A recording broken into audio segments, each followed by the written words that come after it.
எல்லாமே பண்ணியிருக்கிறாங்க. நிறைய பட்டியல் சொன்னார் என்னெல்லாம் மத்திய அரசாங்கம் செய்திருக்குன்னு. ஆனாலும் அமைச்சருக்கு ஒரு ஆதங்கம் இருக்குது. அதை எப்படி பார்க்க முடியும்? இல்லை, எப்படி தம்பி சூர்யா வந்து இல்லை அரசியல் பண்ணலை ஆனால் சொல்ல வேண்டிய விஷயங்களை சொல்கிறேன் அப்படின்னு சொன்னாரோ, மத்திய அரசு சொல்லிக்கிட்டே தான் இருக்காங்க. இது வரைக்கும் ஒரு ஹெலிகாப்டர் பறக்கலை, இது வரைக்கும் ட்ரெயினில் இருக்கிறவங்களுக்கு சாப்பாடு போகலை. ஆனால் இந்த விஷயத்தை பொறுத்த வரைக்கும் முதலமைச்சர் அவர்கள் இதில் மாலை தான் போயிருக்கு.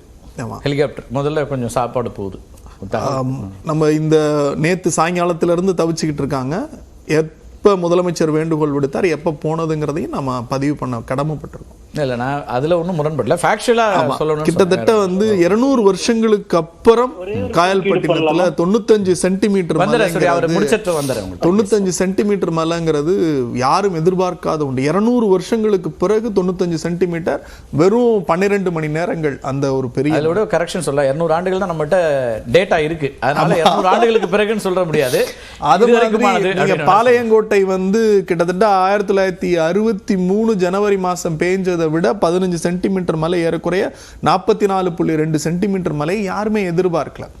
அப்ப இந்த ரெட் அலர்ட் விட்டோம்னா ஒரு அரசாங்கத்தினுடைய கடமை என்ன, ஒரு அரசாங்கத்தை நிர்வகித்துக் கொண்டிருக்கிற பொறுப்பு என்ன அப்படின்னோன்னா, இந்த மாதிரி ரெட் அலர்ட் விட்ட உடனே முதலமைச்சர் நேரடியாக மாவட்ட ஆட்சித்தலைவர்களை தொடர்பு கொண்டு 4 மாவட்டங்களிலும் ரெட் அலர்ட் விடப்பட்டிருக்கிறது, என்னென்ன நடவடிக்கைகள் செய்ய வேண்டும், மக்களுக்கு தேவையான விடயங்களை அறிவிக்க வேண்டும்னு முன்கூட்டிய மழை வருவதற்கு முன்பாகவே எங்கெங்கெல்லாம் வெள்ளம் வருமோ அங்கேயெல்லாம் மக்கள் பாதுகாப்பாக தங்குவதற்கு இடங்களை தயார் செய்து அதற்கு அதிகாரிகளை நியமித்து தொலைபேசி எண்களோடு கொடுத்து மக்களை காப்பாற்றிய அரசாங்கம் இது. ரெண்டாவது, 4 சீனியர் மோஸ்ட் IAS ஆபீசர்களை இந்த 4 மாவட்டங்களுக்கும் உடனடியாக அனுப்பி வைத்தார். பிறகு உள்ளாட்சி பிரதிநிதிகள், நம்முடைய மாநகராட்சி சட்டமன்ற உறுப்பினர்கள், அமைச்சர் பெருமக்களையும் உடனடியாக களத்திற்கு அனுப்பினார். அது மட்டும் இல்லாமல் சீனியர் மானிட்டரிங் ஆபீசர் அடிஷனலா ஒரு 4 IAS ஆபீசரை அனுப்பினாங்க.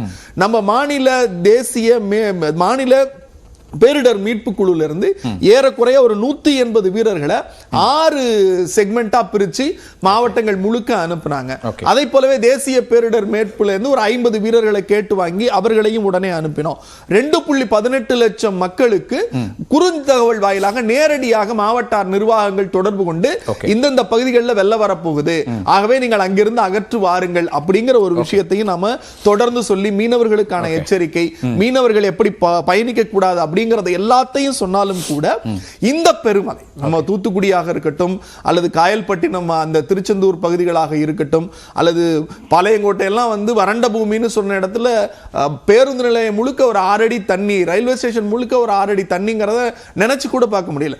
அப்ப இந்த இடங்கள்ல என்ன செய்யலாம் அப்படின்னு உடனடியாக சிறப்பு செயலாக்கத்துறை அமைச்சர் அண்ணன் உதயநிதி ஸ்டாலின் உடனடியா நீங்க களத்துக்கு போங்கன்னு பொறுப்பு அமைச்சர் அண்ணன் தங்கம் தென்னரசு, மூத்த அமைச்சர்கள் அண்ணன் ஏவா வேலு, நிதி நிர்வாக அமைச்சர் அண்ணன் KKSSR போன்றவர்கள், வருவாய் அதிகாரிகள், அமைச்சர்கள் கிட்டத்தட்ட அமைச்சர் கீதா ஜீவன், அனிதா ராதாகிருஷ்ணன் போன்ற எல்லா அமைச்சர்களையும் உடனடியாக மனோ தங்கராஜ் போன்றவர்கள், இன்னும் ஏறக்குறைய அந்த சுற்றுவட்டாரத்தில் இருக்கக்கூடிய அமைச்சர்கள், ராஜகண்ணப்பன், மரியாதைக்குரிய அமைச்சர் மூர்த்தி அவர்கள், கிட்டத்தட்ட 9 அமைச்சர்களை அங்க அனுப்பியாச்சு. இப்ப அவங்க அங்க இருந்து மக்களை பாதுகாக்கக்கூடிய பணிகள்ல செஞ்சு ரீச் அவுட்டே பண்ண முடியல. கண்டிப்பா அது வந்து எப்படின்னா, ஒரு அரசாங்கம் மக்களை சென்று இந்த மழை நின்னதுக்கு அப்புறம் தான் நம்ம மூவ் பண்ண முடியும். இன்னும் கிட்டத்தட்ட 48 மணி நேரத்துக்கு ரெட் அலர்ட் தொடரும் அப்படின்னு சொல்லியிருக்காங்க. அப்படி இருக்கு, அதை நான் புரிஞ்சுக்கிறேன். அரசாங்கத்துக்கு கட்டமைப்புக்கு இருக்கக்கூடிய சிக்கல்கள். இன்னொரு பக்கம் இது எந்த பவரும் இல்லாம தனியா சிக்கிட்டு இருக்கு, ஒரு 100 வீடு ஒரு கிராமத்துல சிக்கிட்டு இருக்குது, வெளியில வர முடியாம இருக்கு அப்படின்னா அதுக்கு என்ன நம்ம நிச்சயமா இல்ல, நீங்க அப்படி எல்லாம் ஒண்ணுமே பதட்டப்பட வேண்டாம். இது ஒரு பதட்டம் அடையவோ அதுக்கெல்லாம் சொல்லல. இல்ல, எனக்கு பல இடங்கள் புரியுது, எனக்கு சூழல் புரியுது. நீங்க எப்படின்னா, இப்போ ஒரு சென்னை உதாரணமா எடுங்க. சென்னையில வந்து 800 அந்த கழிமுகம் அந்த பகுதிகள் வந்து துண்டிக்கப்பட்டு தான் இருந்துச்சு. ஆனால் 2 நாட்களில் அந்த மக்கள் வந்து பாதுகாப்பு உணர்வோடு அவர்களுடைய வீடுகளை மறுசீரமைக்கக்கூடிய வேகத்தில் அரசு செயல்பட்டது. நம்ம கண்கூடா பார்த்தோம். நான் வந்து 800 அத்திப்பட்டு 6-7 நாட்களா போயிட்டு இன்னும் கிளீனிங் ப்ராசஸ்லாம் போயிட்டு தான். அது எண்ணெய், நான் சொல்றது எண்ணெய் படலாம். நான் சொல்றது வந்து இந்த மழையால் பாதிக்கப்பட்ட புறநகரங்கள்ல ஒரு 5 நாள் அத்துப்பட்டு, குறிப்பாக வந்து 2-3 நாள்லயே நான் போய் அங்க களத்துல நின்று 3 நாள்லயே மக்களோடு சந்திக்கக்கூடிய அளவுக்கு வந்துட்டோம்.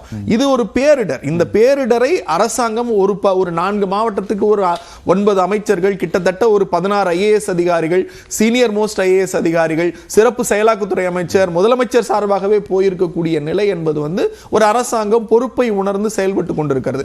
யாரிடமும் உத்தரவு வாங்கித்தான் கதவை திறப்போம் என்பதெல்லாம் இல்லை, நேரடியா நீங்க களத்துக்கு போங்க அப்படின்னு ஒரு விஷயம்.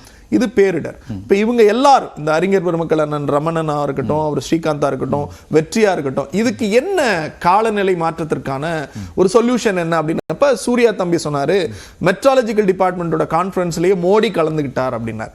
நீங்க அதுல கலந்துக்கிறது அது வந்து ஒரு கருத்து. ஆனால் நான் தமிழ்நாடு திராவிட மாடல் அரசாங்கம் என்ன செய்தது, இந்த காலநிலை மாற்றத்தை பொறுத்த வரையில் பாத்தீங்கன்னா, இந்த ஆட்சி பொறுப்பேற்ற உடனே முத்துவேல் கருணாநிதி ஸ்டாலின் அவர்கள் நலத்திட்டங்கள் என்று மட்டுமில்லாமல் இந்த நாட்டை எப்படி பாதுகாப்பது என்கிற தொலைநோக்கு பார்வையோடு 3 திட்டங்களை 2 ஆண்டுகளுக்கு முன்பு வைத்து கடந்த ஆண்டு இதே சென்னை எம்ஆர்சி நகரில் டிசம்பர் 8, 9 காலநிலை உச்சி மாநாட்டை நடத்தினார். அது மரியாதைக்குரிய மாண்புமிகு சுற்றுச்சூழல் செயலர் மரியாதைக்குரிய சுப்ரியா சாகு அவர்களுடைய மேன்மையான நடவடிக்கையின் அடிப்படையில் காலநிலை மாற்றங்களுக்கான செயல்பாட்டை வெற்றி அதை ஏற்றுக்கொள்வார். ஏன்னா வெற்றி இல்லாத கலந்துகிட்டாங்க. பூவுலக நண்பர்களையும் அழைத்து ஒரு அரசாங்கம் பேசுது, இதை எப்படி எல்லாம் செய்யலாம் அப்படின்னு. அப்போ ஒரு கால வரையறை முதலமைச்சர் பிக்ஸ் பண்றார். இதுவரைக்கும் 23% இருந்ததை இந்த 3-4 ஆண்டுகளுக்குள்ளார 33% வனப்பரப்பை உருவாக்க வேண்டும்ங்கிறது இட்ஸ் a மிஷன். ஒரு அரசாங்கம், நீங்க உலக அளவுல காலநிலை மாற்றம் ஏற்பட்டாலும் கூட நீங்க அந்த திட்டத்தின் அடிப்படையில் சென்னை போன்ற பெருநகரங்கள் மாநகராட்சிகள்ல குறும் காடுகள் அப்படிங்கிற ஒரு கான்செப்டை ஒரே இடத்துல ஒரு 500 மரங்களை நட்டு வளர்க்கக்கூடிய ஒரு திட்டத்தை தொடர்ந்து செயல்படுத்திட்டு வரோம். நீங்க சென்னை போன்ற மாநகராட்சிகள்ல பார்க்கலாம். அதுல மிக முக்கியமான திட்டம் தமிழ்நாடு வெட்லேண்ட் மிஷன் அப்படிங்கிற ஒரு ஸ்கீமை கொண்டு வந்து அதற்கு நூற்றுக்கணக்கான கோடிகளை செலவு செய்து அதன் மூலம் பச்சை பசேர் என்று உருவாக்கக்கூடிய காடுகளை நிர்வகிச்சுக்கிட்டு இருக்கோம். அதை போலவே மிக முக்கியமானது கிரீன் தமிழ்நாடு மிஷன் அப்படிங்கிற ஒரு மிகப்பெரிய திட்டத்தின் மூலம் தமிழ்நாட்டில் ஏறக்குறை, அதாவது 2070 தான் மத்திய அரசாங்கம் வந்து கார்பன் குறைபாடை வந்து பாதிக்கு பாதிங்கிறப்ப தமிழ்நாட்டில் இன்னும் ஒரு 10 ஆண்டுகளிலேயே கார்பனினுடைய கட்டுப்பாட்டை குறைக்கிற அளவுக்கு ஒரு மிகப்பெரிய திட்டத்தை இந்த அரசாங்கம் நடைமுறைப்படுத்தி இருக்கிறது. இந்த திட்டம் இவ்வளவு மழை வரும் என்று 2 ஆண்டுகளுக்கு முன்பாக தெரியாது. ஆட்சி பொறுப்பேற்ற உடனேயே அந்த துறை செயலாளரை வைத்து அறிஞர் பெருமக்களை நீண்ட கால திட்டங்களையும் காலநிலை ஒட்டி முடிவுகள் எடுக்கிறோன்றீங்க. அதுல நான் வெற்றியோட பார்வை எடுத்திருக்கேன். அந்த போதுமான பார்வையில் அது போகுதா? திட்டங்கள் இருக்கு, தொடங்கியிருந்தாங்க, எல்லாமே இருக்கு, என்ன ஸ்டேட்டஸ்ல இருக்கு? அதாவது பாலிசி வைஸ் நம்ம இப்போ தான் இனிஷியேட் பண்ணியிருக்கோம். அதாவது மிகப்பெரிய ஒரு பிரச்சனை நமக்கு வந்து அதுதான். என்னன்னா 1992 இந்தியா வந்து யுனைடெட் நேஷன் ஃப்ரேம்வொர்க் கன்வென்ஷனோட கிளைமேட் சேஞ்ச் சைன் பண்ணிட்டோம். அதாவது 1992 காலநிலை மாற்றம் என்பதுக்கு இந்தியா கையெழுத்து போட்டுச்சு. 2011 தான் வந்து பார்த்தீங்கன்னா சென்ட்ரல் கவர்மெண்ட் வந்து ஒரு 11 மிஷன் அறிவிக்கிறாங்க காலநிலை மாற்றத்துக்காக வந்துட்டு. அதுக்கப்புறம் பின்பாக ஒரு 4-5 ஆண்டுகள் கழிச்சு தான் வந்து மினிஸ்டர் ஆஃப் என்விரான்மென்ட் ஃபாரஸ்ட்ங்கிறது கிளைமேட் சேஞ்ச் சேர்க்குறாங்க. அப்போ என்னன்னா ஒன்றிய அரசாங்கமே வந்து பார்த்தீங்கன்னா 10 வருடம் கழிச்சு தான் காலநிலை மாற்றம்னு ஒரு பிரச்சனை இருக்குது, அதுக்கு எதிர்கொள்ளணும்னு வராங்க. மாநில அரசாங்கங்களை பொறுத்த வரைக்கும் இந்தியாவில் எந்த மாநில அரசாங்கம் இந்த மாதிரி முன்னெடுப்பு செய்யல. தமிழகம் தான் இது முன்னெடுப்பு ரொம்ப முக்கியமான ஒரு விஷயம். நமக்கு தான் state governing council on climate change அப்படிங்கிறது இருக்கு, வெட்லேண்ட் மிஷன்ஸ் இருக்கு, கிரீன் மிஷன் இருக்கு, கிளைமேட் மிஷன் இருக்கு, டிஸ்ட்ரிக்ட் கிளைமேட் ஆக்ஷன் பிளானுக்கான ரெடி பண்ணிட்டு இருக்காங்க. சென்னை கிளைமேட் ஆக்ஷன் பிளான் இருக்கும். என்னன்னா இப்போ எல்லாமே பாலிசி லெவலில் இருக்கு. ஆனால் கிளைமேட் சேஞ்ச் யதார்த்தமாக இருக்கு, நம்மளை முந்திக்கிட்டு அது வேகமாக செயல்படுகின்றது. அப்போ என்னன்னா அதிக துரிதத்தோடு நம்ம செயல்பட வேண்டிய ஒரு காலகட்டமாக இது இருக்கு. அப்போ என்னன்னா என்டையர் ப்ராஜெக்ட்ஸை நம்ம வந்து ரிவிசிட் பண்ண வேண்டியது இருக்கு, நம்ம டிபார்ட்மெண்ட் இதுக்கு அப்டேட் பண்ண வேண்டியது இருக்கு. நாங்கள் இந்த இதில் பேசும்போது வரைக்கும் நான் புரிந்து கொண்ட ஒரு விஷயம்னா இது இன்னும் ஐசோலேட்டடாக இருக்கு. இப்போ உங்க குறிப்பிட்டது பிரசன்னா குறிப்பிட்டது மாதிரி வந்து டிபார்ட்மெண்ட் ஆஃப் என்விரான்மென்ட் வந்து அதில் கன்சர்ன் இருக்கு. மற்ற துறைகளுக்கு அதுக்கான அந்த இன்டர் கனெக்ஷன்ஸ் இன்டர்லிங்க் அது ரொம்ப பிரச்சனையா இருக்கு. இன்னும் அது ஹவுசிங் போர்டு டிபார்ட்மெண்ட்டோ இல்ல சாலை மேம்பாட்டு இருக்கக்கூடிய புரிதல் இருக்கணும். எலக்ட்ரிசிட்டிக்கு இது வந்து எனர்ஜி டிபார்ட்மெண்ட் இருக்கு, இண்டஸ்ட்ரி டிபார்ட்மெண்ட் இருக்கு, எல்லா டிபார்ட்மெண்ட் சேர்ந்து தான் செய்ய முடியும். அதனால அதுதான் நடைமுறையில் சாத்தியமா இருக்கான்னு கேட்கிறேன். ஏன்னா எனர்ஜி டிபார்ட்மெண்ட்டுக்கு இன்னைக்கு இருக்கக்கூடிய சிக்கல் தான் முதல்லையா இருக்கும். இன்னைக்கு கரண்ட் கட் ஆகாம கரண்ட் வேணும், அந்த கரண்ட் எப்படி வந்தாலும் பரவாயில்ல அப்படின்ற ஒரு இடம் வரும். அப்ப இது எப்படி அந்த சிக்கல்? எனர்ஜி டிபார்ட்மெண்ட் பொறுத்த வரைக்கும் no more new thermal power station சொல்லிட்டாங்க, புதிய அனல் மின் நிலையங்கள் எதுவும் கிடையாது அப்படின்னு சொல்லிட்டாங்க. அது வந்து இந்த கிளைமேட் சேஞ்ச் பார்வையில் தோணுது. ஆனா அவங்களுக்கான சவால் என்ன வரப்போகுதுன்னா, இப்ப சென்னை பொறுத்த வரைக்கும் அடுத்த 10 மாதங்கள் உங்களுக்கு வெயில் இருக்கும், சம்மர் பீரியட் எக்ஸ்டெண்ட் ஆக போகுது. ஏசியோட விற்பனை அடுத்த அதிகம் போகுது. உலக வங்கி சொல்லிட்டாங்க ஏசியோட விற்பனை வந்து பார்த்தீங்கன்னா 2030 $7 பில்லியன் அளவுக்கு உயர போகுது. ஏன்னா ஹீட் வேவ்ஸ் அதிகமாக இருக்க போகுது. ஏசி இல்லைன்னா இந்தியாவில் வாழ முடியாதுங்கிற நிலைமை சில இடங்களில் வரப்போகுது. ஹீட் வேவ்ஸ்லாம் மக்கள் இறந்து போயிடுறாங்க. அப்போ அதுக்கு அதிக டிமாண்ட் ஆச்சுன்னா எலக்ட்ரிசிட்டி இருக்காங்க. இப்பவுமே வந்து 19 லட்சம் நமக்கு தேவைப்பட இருக்கு. அப்போ இது எப்படி மீட் அவுட் பண்ண போறோம்? அப்போ திரும்பி தெர்மல் இல்லாமல் ஆல்டர்னேட்டிவ் மூலமாக நீங்க செய்ய வேண்டும் இருக்கலாம். அப்ப இதுக்கான ஒரு டிரான்சிஷன் பிளான் வேணுங்களா, அது அந்த துறையிடம் நம்மகிட்ட இல்ல. இப்போ வந்து இந்தியாவுக்கான ஒரு டிரான்சிஷன் பொறுத்த வரைக்கும் 2050 500 கிகாவாட்ஸ் அறிவிச்சிட்டாரு. ஆனா ஒன்றிய அரசாங்கம் அதுக்கான திட்டம் எதுவும் இல்ல.